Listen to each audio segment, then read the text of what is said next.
Nu sitter vi här i en Jaguar S-Type. Populärt val som första Jaguar idag. Man får en riktigt trevlig bil för så lite som kanske ner mot 25 000 kronor. Väldigt lockande att köpa en sån här bil.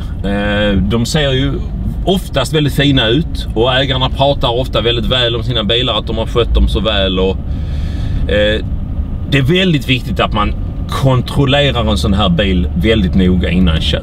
Det kan finnas bilar som du gör ditt livs bästa affär egentligen och köper en fantastisk lyxbil för väldigt lite pengar. Eller du kan köpa någonting som gör att du får en aldrig sinande ström av verkstadsräkningar och helt enkelt problem. Jätteviktigt att kolla. När vi provkör bilen, viktigt att lyssna efter oljud. Både från hjulupphängningar och ifrån motor, växellåda. Allting kan ju hända på bilar som är snart 20 år gamla och som har rullat 20 000 mil eller mer.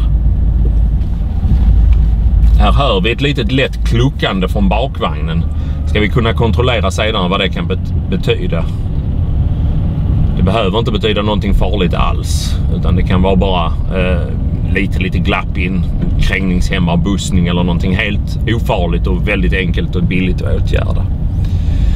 Viktigt att känna att växellådan växlar bra utan att slira, utan oljud. Viktigt att känna att styrservon är jämn och fin, återigen utan oljud.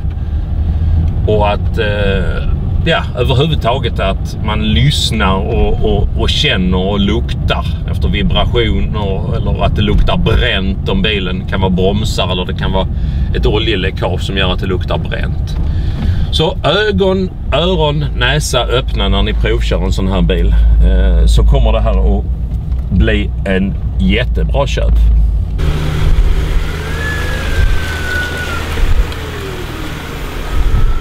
Det som man ska titta på när man tittar på en begagnad Jaguar, det är ju också hur dokumentationen ser ut. I det här fallet så ser vi att vi har en svensk såld bil. Yttersta texten är servicejournal och garanti. Vi här på Joes Garage bryr oss inte speciellt mycket om bilen är nysåld i Stockholm, Malmö eller Frankfurt eller till och med Milano. Det viktiga för oss är ju hur bilen är i skick och hur den är skött. Här ser vi då att bilen i det här fallet är nysåld i, det är svårt att läsa, men den är nysåld på Hedbergs bil i Malmö i juli 2000. Det vill säga det är drygt 18 år sedan idag. Från början är skött otroligt väl, perfekt servicedokumentation. Namnteckning här är Jan Lejon som jobbade på den tiden på Hedbergs bil men som numera jobbar hos oss här. Det är stämplat av Jaguar hela vägen fram till 2009 då bilen hade gått 15 700 mil. Sedan har det övergått med en viss regelbundenhet att så kallade allbilsverkstäder har gjort service. Ser ganska bra ut på det hela taget för en så här gammal bil i den här prisklassen. Det första man gör när man ska titta på en sån här bil, det är ju såklart att man går runt bilen och tittar hur den ser ut. Här ser vi på denna sidan hel och ren och fin, inga stora skador eller skavanker. Så. Här har vi ett litet skavmärke, rent kosmetiskt, sånt som man kan leva med eller man kan se till att fixa. Men det kostar ett antal tusen att lackera om en stötfångare, det ska man vara medveten om. Skärmkanterna hela och fina, ingen rost. Samma med dörrkanter som är ganska typiskt. Här har vi en sån här återigen betydelselös historia men som är väldigt, väldigt vanligt på S-Typen. Det är att det börjar rosta på de här svarta små plåtarna här mellan dörrarna kan man säga. Finns ingen bra lösning annat än att antingen byta ut dem eller sätta en rostfri plåt som täcker det hela så det ser snyggt ut. Här fram har vi en lite större skada, lite kanske tråkigare att leva med. Vill man här får man ju lackera om åtminstone halva stötfångaren. Här har vi en annan typisk sak, väldigt vanligt på alla bilar med plaststrålkastarglas. Ni ser att de har blivit matta, dels av tidens tand, dels av värmen inifrån och dels av starka kemikalier man använder vid bilrengöring.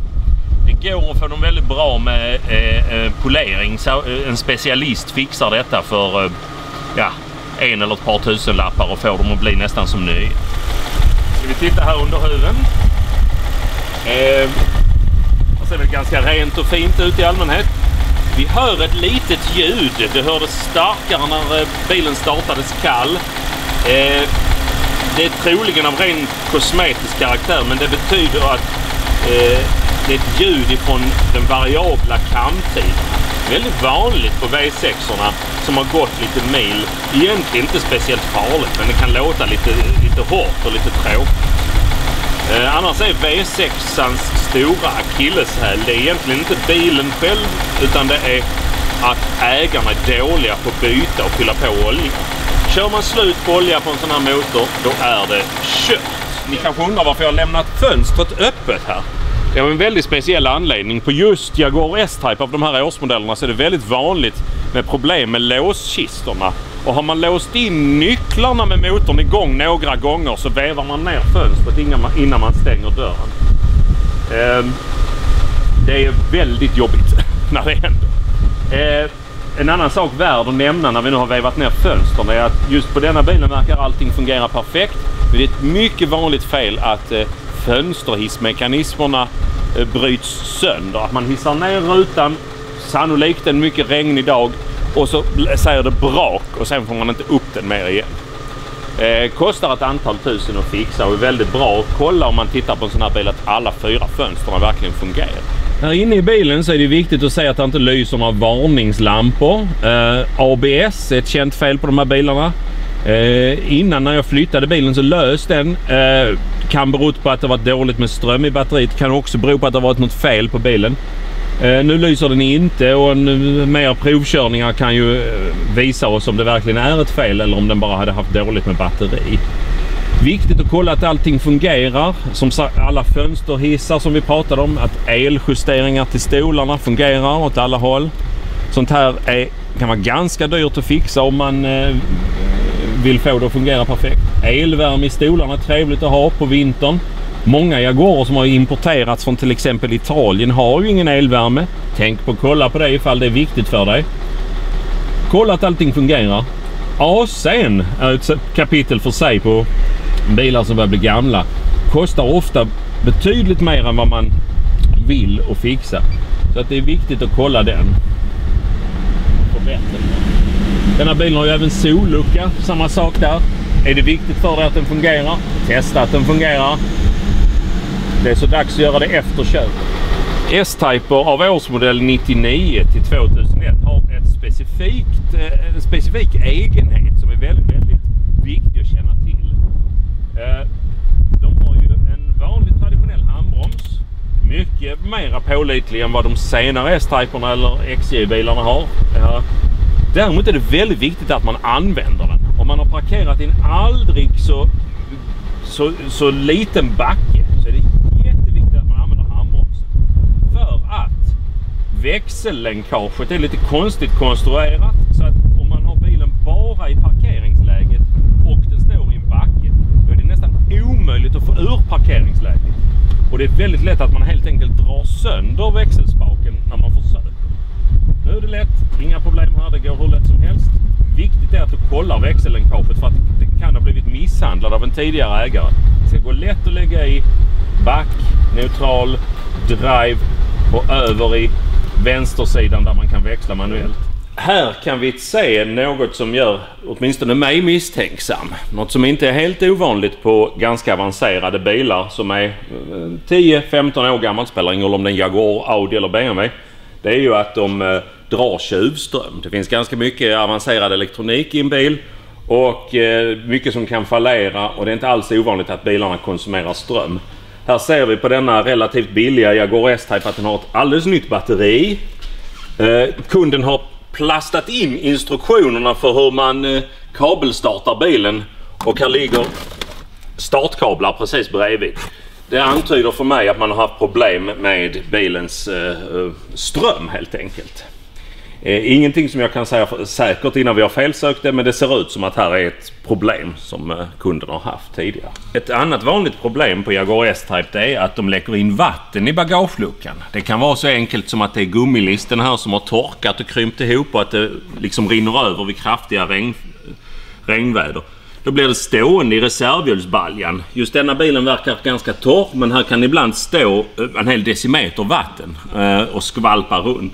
Vi har till och med haft fall där kunden inte har märkt någonting förrän pluskabeln till batteriet har helt enkelt rostat av och bilen har stannat på grund av att den inte har fått någon ström längre.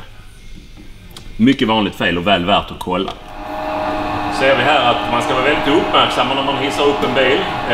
Om den är drabbad av allvarliga rostskador undertill så kan domkraftsfästena vara väldigt mjuka. Då kan det vara direkt farligt att hissa upp bilen. Ett väldigt vanligt misstag bland däckverkstäder och så kallat vanliga bilverkstäder som vi fanns i serviceboken på den här bilen är att man använder vanliga eller felaktiga hjulmuttrar. På en Jaguar med lättmetallfälgar så måste man ha en hjulmutter med en bricka och man kan säga en rak bit som går in i motsvarande uttag på fälgen. Sätter man en konisk hjulmutter så har den helt fel anläggning och skadar dessutom fälgen. Så dels är det farligt och dels så förstör man fälgen. Mycket vanligt misstag att man har fel sorts muttrar på bilarna. Och den här bilen har många olika sorters muttrar ska vi se.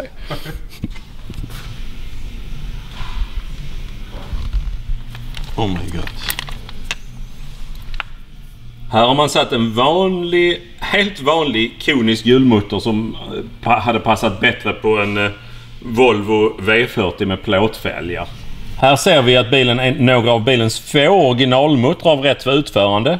Då ser vi också att korrekt verktyg passar inte. Detta beror på att den rostfria hylsan har blivit deformerad antingen av rost eller att man tidigare har dragit hjulmuttrarna alldeles för hårt med maskinverktyg.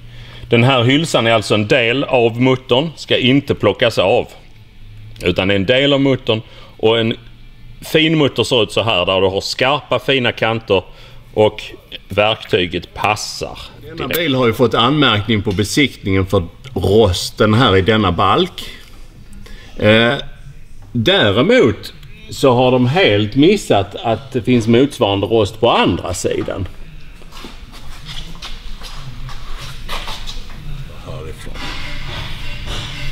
Och det som är lurigt med den här typen av rost i bakvagnarna det är att besiktning och liknande, de tittar mest här.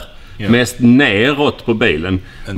Men här uppe, det är här den är som allra mest känslig. Här ser ni att vi har ett stort rosthål i balken.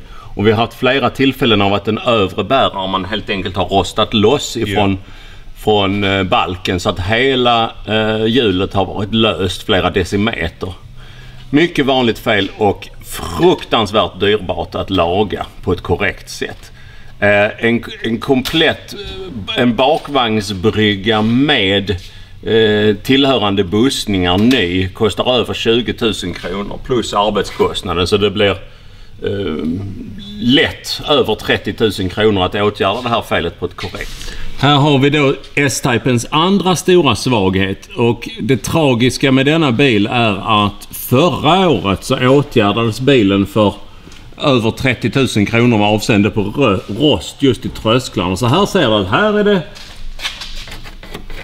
fint och hårt hela vägen. Men detta tillhör ovanligheterna. Här brukar vara rost och att det har delat sig hela vägen.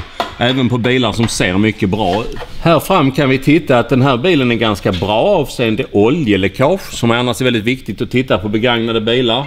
Det kan bli mycket dyrbart att fixa. Vi har någon liten oljefukt någonstans kanske, men det är helt normalt.